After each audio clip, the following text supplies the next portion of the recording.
In a busy garage in the heart of New York, a 20-year-old black mechanic is hard at work when a Hell's Angel covered in tattoos and wearing a leather jacket rushes in begging for urgent repairs so can reach his injured daughter in the hospital. While the entire shop turns its back on the man, the young mechanic steps in to help and is fired by his manager. What he doesn't know: the biker is Thesio's brother, and what happens next will shock everyone. Before we dive into this history, let us know where you watching from. We love to hear your thoughts. Morning rush in downtown Manhattan, buzzed like a well-oiled machine. Cars jammed the street outside the auto garage on 54th and Lexington, horns blaring, construction humming from nearby buildings. Inside the garage, fluorescent lights flickered over rows of steel tool chests and cars hoisted mid-air. The air smelled of gasoline, old rubber, and burnt coffee. Mechanics moved lazily, laughing over crude jokes and sipping from oversized mugs as the day dragged forward.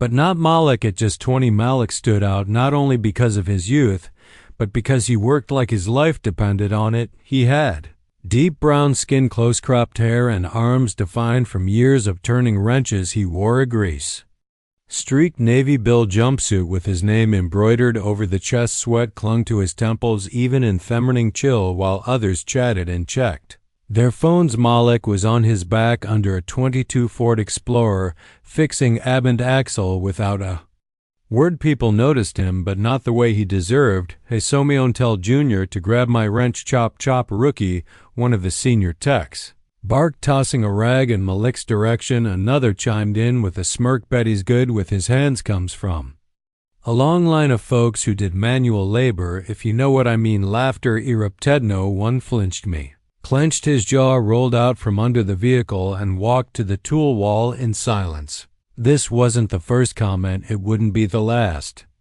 Every day, subtle jabs about his skin, his age, where he was from. The manager didn't say much unless Malik missed a deadline. Then he was right there, raising his voice, calling him kid in front of customers. Still, Malik kept going, not because he liked the treatment, but because he had no choice. His mom worked night shifts at a nearby hospital. Bills didn't pay themselves. He had dreams, big ones. Maybe one day run his own garage, hire guys like himself. But dreams didn't mean much here, not when you're young, not when you're black. This garage ran on hierarchy, unspoken rules, and in that system, Malik was always at the bottom, not because he lacked skills. He was probably the sharpest tech in the shop, but every time he stepped up, someone stepped on him, and every time he spoke out, he got a warning. So Malik worked quietly, determinedly, watching, waiting, and he had no idea that today, the day that started like any other, was going to change everything. It was nearly 10:30 a.m. when the shop door creaked open again. The chime above it let out a weak ding, drowned by the buzz of an unpacked wrench in the back. No one turned to look, no one cared, but Malik noticed that from beneath the raised hood of a Dodge he caught a glimpse. A large man stepping inside with heavy boots, a leather jacket worn thin at the elbows, and thick tattoos creeping up his neck like dark V. Looked out of place, not because of his clothes, but because of the way he moved, fast but careful, like a man searching for something, or trying not to break. The man's face was flushed, his eyes darting across the room, scanning every mechanic, every desk. His breathing was fast and shallow, but not angry, more like panic. The word Hell's Angel stitched in red and white across the back of his jacket drew quiet judging glances from the corner of the room. A few customers near the waiting area shifted uncomfortably. One of them, a man in a suit holding a coffee, leaned to his wife and whispered, "Jesus, what's he doing here?" The biker stepped up to the counter and spoke quick, breathless. "Card died just outside.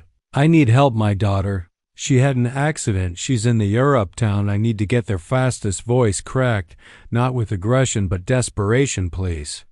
Just need a jumper, a fix, whatever gets me out of here." The receptionist, a woman named Kim, with nails long enough to tap her phone while she typed, didn't even lift her eyes. "Take a seat," she said flatly. "Someone will get you, but I really don't have time to wait, sir. Everyone here's got somewhere to be." She snapped back behind him. Two guys in line rolled their eyes. "Should have called an Uber," one muttered. Another customer actually stood and started walking toward the door. "I don't feel safe with That guy around, look at him, tatted up, pacing like a maniac. The biker turned slightly, as if realizing for the first time. He wasn't just being ignored, he was being rejected, labeled a threat, stepped away from the counter, rubbing his hand over his face, glancing back toward the street like he was deciding whether to run or shout or cry. He took a step toward the door, defeated, fishing his phone from his pocket to call a cab when a voice cut through the hum of judgment. "Hey, wait up!" The biker. Malik was standing beside the workbench, holding a bottle of water in one hand and wiping his hands on a rag with the other. "What kind of car?" Malik asked, calm, like it was just another job. Yamaha Cruiser. Something's off with the ignition. "Won't crank. I parked it right out front. Cool. Mind if I take a look?" Malik walked toward him without waiting for an answer and offered the water. "You look like hell, man." The biker blinked, hesitated, then took the bottle. "Thanks. Yeah, my kid." She took a fall, internal bleeding or something. "The hospital's all the way across town." Malik crouched by the bike, eyes scanning quickly. "I can't take a shot at it. Might be something simple. You got time to wait?" "Like 10 minutes. 10 minutes. I'll take the," man said. Almost whispering from behind them, a sarcastic voice rang out. "Look at Malik playing Captain Save a Biker." Malik didn't turn, didn't answer. He just reached into his toolbox, methodical, and got to work. But inside his heart thudded, not from fear, but from feud of everything around him. He knew exactly what was happening. The glares, the whispers, the distance people kept. It was familiar, too. Familiar. He had lived it since he was old enough to be followed through a store or asked if he really worked here. He wasn't helping this man because he pied him. He was helping because he understood him. But while Malik worked, the tension thickened. The biker stayed near, watching. Even in his panic, he kept checking over his shoulder, wary of being asked to leave again. The other techs ignored them now, but the air was thick with judgment, like a fuse waiting to light. Then came the footsteps.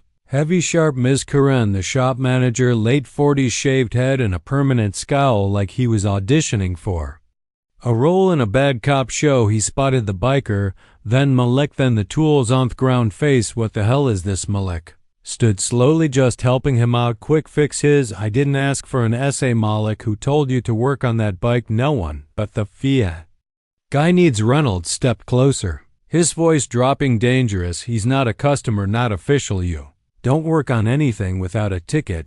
You know that." The biker spoke hesitant. "I'll pay whatever. No tasking for free." Karen spun toward her. "I don't care if you're offering a blank check, that this is a professional establishment.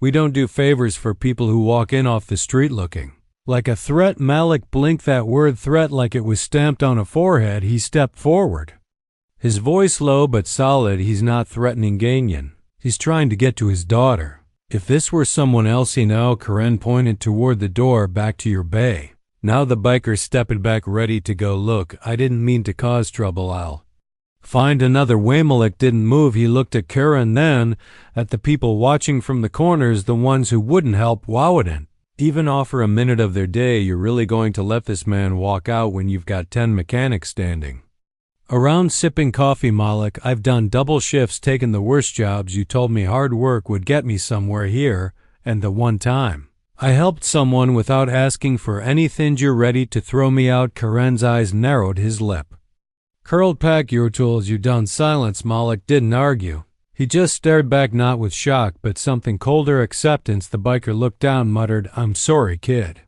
Malik shook his head. "Don't be. It's not your fault. They don't see our me."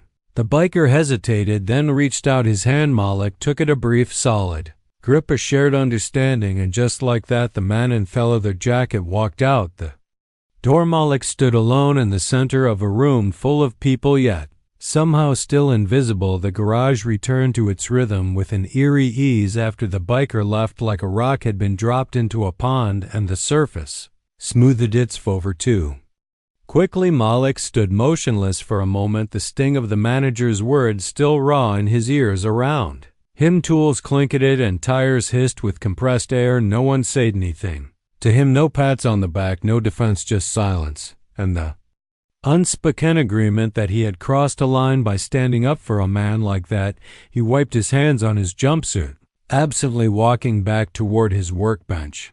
like a man who hadn't just been fired, but who still had things to finish the toolsware. Still laid out the dodge he'd been working on, still waited, and yet of everything. Felt different now the act was done, the choice had been made from behind. One of the techs muttered just loud enough for Malik to hear all that for some dirt bag in a biker vest wasn't worth it. Bro Malik didn't answer. His hands were steady, but his chest burned in it. With regret? No, that wasn't it. It was the knowing. The hard truth that it didn't matter how many hours he put in, how many busted axles he fixed, or how many times Hesmold through gritted teeth. He would always be the first one out the door, always the easiest to blame. He had spent 2 years pretending that keeping his head down would earn him respect, but respect he now realized was never being offered. Heard the manager in the back office, his voice sharp and dismissive, probably on the phone with corporate or maybe bragging to a friend about how he handled the situation. Malik could see it all in his mind. The smirk, the self-satisfaction, the complete lack of understanding about what had really happened. He kept working, not out of stubbornness but out of instinct, one bolt then another. His hands moved on muscle memory, but his thoughts drifted. Pictured the biker on the sidewalk fumbling for his phone, hoping a cab would come in time. He imagined the man-daughter alone in a hospital bed, the minutes ticking by like hours. That man had walked into a room full of people and been treated like a problem, and for what? A jacket, tattoos. The wrong kind, off desperation. Malik had seen that look in other people's eyes before, the kind that said, "You're not one of us, you don't belong."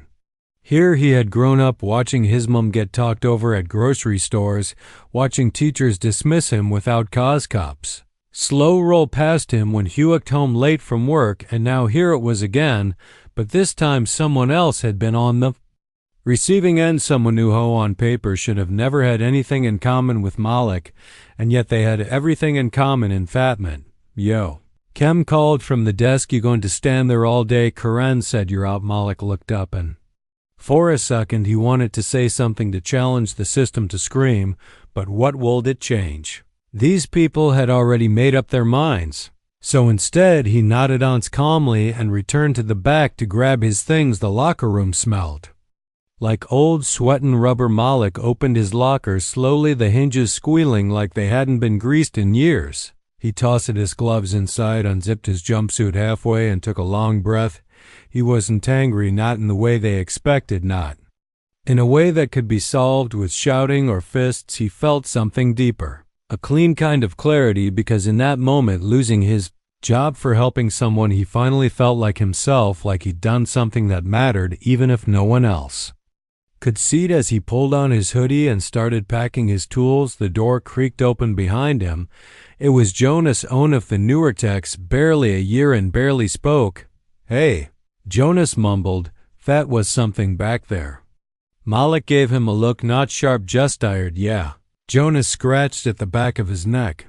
"I mean, I don't know if the guy did look sketchy, but he was in a hurry, seemed real. Most of the guys wasn't even giving him a second look, just saying." Malik closed his toolbox with a click. "Yeah, that's the problem." He walked past Jonas without another word, his boots echoing down the hallway. Each step felt heavier, like he was carrying not just a bag of tools, but the weight of every time he'd been forced to swallow his pride. As he reached the main bay again, he paused. The shop floor was just as it had been, machines humming, men talking, oil streaking across the concrete, a world that had decided hadn't belonged. Karen stood by the counter, clipboard in hand, pretending not to notice Malik, but her jaw was tight, his eyes flicked up, just long enough to say, "Didn't he say anything more?" Malik didn't. He simply walked to the front door, pushed it open, and stepped outside into the cold air, and there, standing at the edge of the curb, was Thiebaker. He hadn't left. Malik blinked, surprised, thought, "You'd be at the hospital by now." The man nodded. "I was just came back, Hepaust. She's stable, got there in time, thanks to you." Malik looked at him, searching. "Why come back?" The biker's eyes were tired, but clear. "Because I've been where you are, because nobody should have to pay that kind of price for doing the right thing." Malik didn't know what to say, so he said nothing. The biker held out his hand again, firmer this time. Malik shook it. "Name's Ray." Malik gave a faint smile. "Well, Malik, you ever need a job or anything, find me in with that." returned and walked off into the city traffic swallowed by taxis and sirens and steel. Malik stood there for a long moment, letting the cold air fill his lungs. He didn't know what would happen next. No job, no plan, but something had shifted for the first time in a long time. Malik felt like he hadn't just survived the day. He had chosen who he wanted to be, and that made all the difference. The next morning, the city woke up in the same rhythm it always did, sirens echoing off buildings, steam rising from subway grates, cabs honking impatiently as if entire world were late. Malik stood at the corner of 54th and Lexington, staring at the familiar glass and concrete shell of the garage. The shop looked the same as it had every morning for the last 2 years, like nothing had happened, like he hadn't been cut loose less than 24 hours ago for daring to show a stranger kindness. His duffel bag hung heavy on his shoulder, packed with the essentials: wrenches, torque gauge, a socket set his uncle gave him when he first landed, the job tools that had become an extension of him. Hadn't really know why he'd come back this morning, maybe to pick up the rest of his stuff, maybe to say goodbye, maybe just to see it one last time before moving on. But standing there watching the sun catch the oil slick shimmer of the pavement, he felt like he was looking through glass at a world he wasn't allowed in anymore. He pushed the door open quietly, half expecting someone to shout at him, tell him he didn't belong here, but the room barely noticed him. Kim was typing behind the desk, chewing gum so loud it popped between every few words of her phone call. The texts were back at their stations' heads down, same banter echoing off the walls like yesterday had been erased, like his voice had never risen, like his choice had never been made. He made his way toward the back hallway. No one stopped him, no one even looked up. The locker room was cold and dim, and the same flickering light overhead buzzed with the same tired whine. Malik crouched and upend his locker. The rest of his tools were there, neatly lined in foam trays. He had cut himself to fit. He ran his fingers across the metal edges. Each piece had a memory, tight spots. Long nights, that one afternoon when Hare built an entire alternator because the replacement hadn't arrived. He started packing. Slowly outside the door, someone laughed. Then another voice answered with something about new rules and cleaning up the place. Malik's shoulders tensed. He knew that tone. They weren't talking about the floor. He zipped the bag shut and sat on the bench for a minute longer than necessary. The weight of everything hit a little harder in that small, quiet space. This place had been more than a job. It had been the promise of something more: stability, respect, a future. And now it was gone because he couldn't keep his mouth shut, because he'd helped someone who didn't look right, and yet he didn't feel regret, just a raw ache of something heavier. The door creaked. Footsteps entered. He didn't look up. You here to cause more drama, Karen? Her voice was smug but not loud, almost cautious. Malik stood, slung the duffel over his shoulder. Just picking up my things, right? Karen crossed her arms. You could have had accolade. Future here, kid. If you just learn to follow protocol, you think acting like some social justice hero earns you some effing. I wasn't trying to be a hero. Malik's voice was calm, but there was steel beneath it. I was trying to be human. Reynolds scoffed.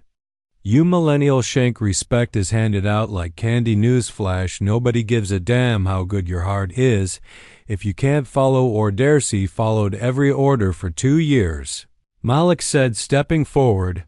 I worked harder than anyone in this place. I stayed quiet. I took the jokes, and you still saw me as disposable. Karen opened her mouth, but Malik walked past her, not waiting for the argument. There was nothing left to say as he pushed back into the main shop floor. A few heads turned, this time just for a second, just long enough to acknowledge his presence. Or maybe his absence. Kim looked up as he passed the counter. You forget something. No, Malik replied, adjusting his bag. Just needed to see it one last time. The bell above the door jingled softly as he stepped out into the crisp morning. The city moved around him without pause. People rushing past, clutching coffee cups, barking into phones. Everyone was busy being someone. He walked for blocks with no clear destination, past construction zones, delis, and dry cleaners, past corners he and his momist to wait at when she had just started working nights, and he was still in high school too. Scared to sleep until she got home, his feet eventually carried him to a park bench across from the hospital. Where Ray had said his daughter was, he didn't even know why. Maybe he wanted to make sure the man had made it, maybe needed to anchor yesterday in something real. He sat there, elbows one ease, watching taxis unload patients, doctors in scrubs, sipping energy drinks, parents juggling bags, and fear. His phone buzzed once in his pocket. He pulled it out, a message from Jonas. They moved someone else into your bay. Just so you know. Malik didn't answer. He powered the phone down and slid it back into his pocket. He leaned back, letting the sun find his face and breath. The day was colder than he liked, but for the first time in a long while he didn't feel small. He felt free, untethered. It was terrifying, but it was honest. Somewhere deep inside, a quiet pride stirred echoes in a world that often rewarded cruelty. He had chosen compassion, and even if no one had applauded, even if it cost him his paycheck, his schedule, the rhythm of his life, he had done what he knew was right, and that was worth something. Maybe not to the world, but to himself, and for now that was enough. By late afternoon, Malik had made peace with the idea that this chapter of his life was over. He hadn't found clarity sitting on that park bench, but something had settled inside him, a steadiness, maybe even a sense of relief. He hadn't just walked out of that garage yesterday, he'd walked away from a version of himself that had been trying too hard to fit into a space that never wanted him in the first place. Still, endings never came without their weight. As he walked home with his duffel bag tugging at his shoulder, his mind ran through the same questions over and over. What now? Where to go next? Who would take a chance on a 20-year-old black mechanic? Got fired for talking back when he reached his apartment building in Harlem, a narrow 5-story walk-up with peeling paint and creaky stairs.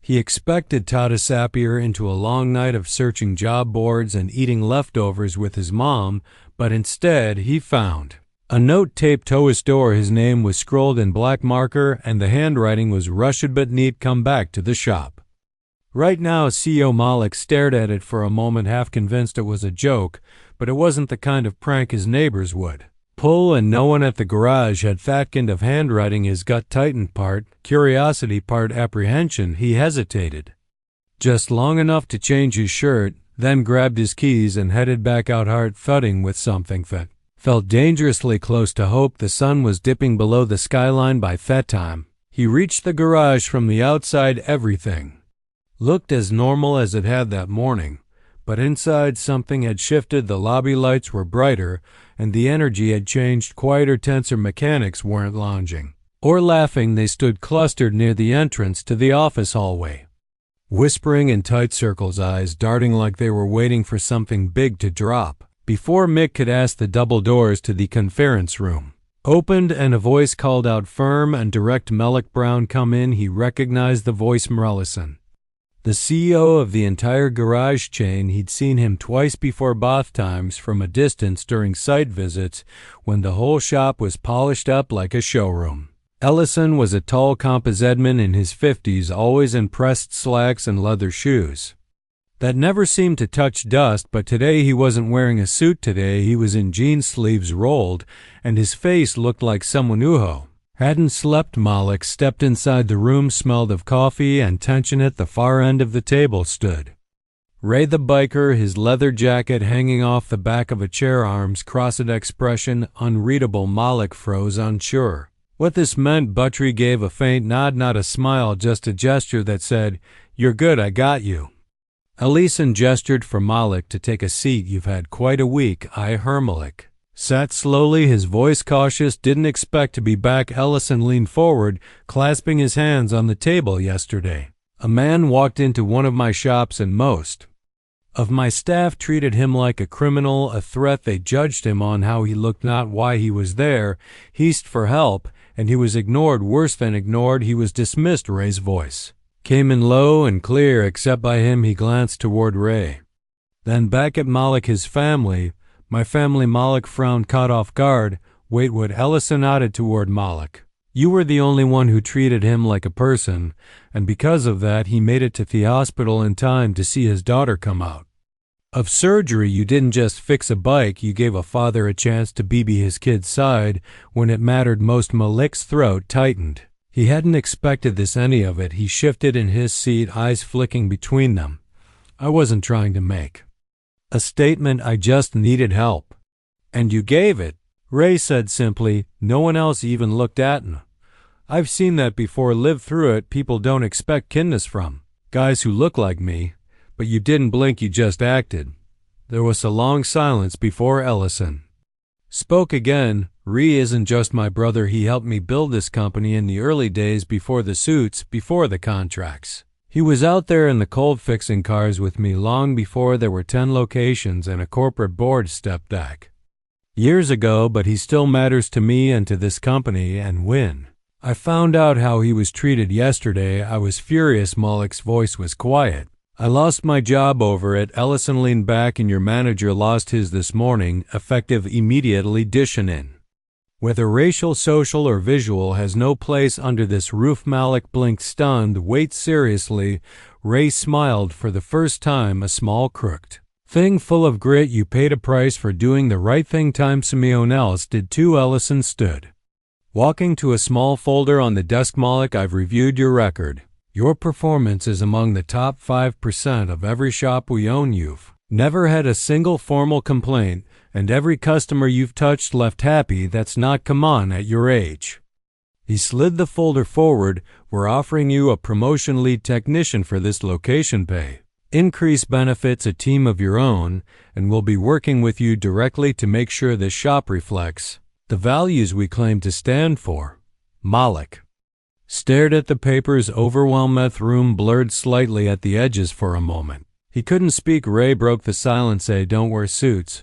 I don't shake hands unless I mean it, but I meant it. When I said what you did mattered, you saw me, and today I wanted to make sure you're seen too. Malik stood slowly, his voice just above a whisper. Thank you. I don't even know what to say. Ellison extended a hand. Say yes. And Malik did, not with words, but with a grip, solid, sure, and steady, the kind of grip that said, I'm here, I'm ready, I belong. Ash left the room. The other techs parted to let him through. No one laughed, no one whispered. They looked at him differently. No, not because he'd won something, but because he hadn't backed down. Outside, the city had dimmed into twilight. Lights blinked to life across windows, like stars waking up early. Malik stepped onto the sidewalk, leather folder in hand, and exhaled for the first time.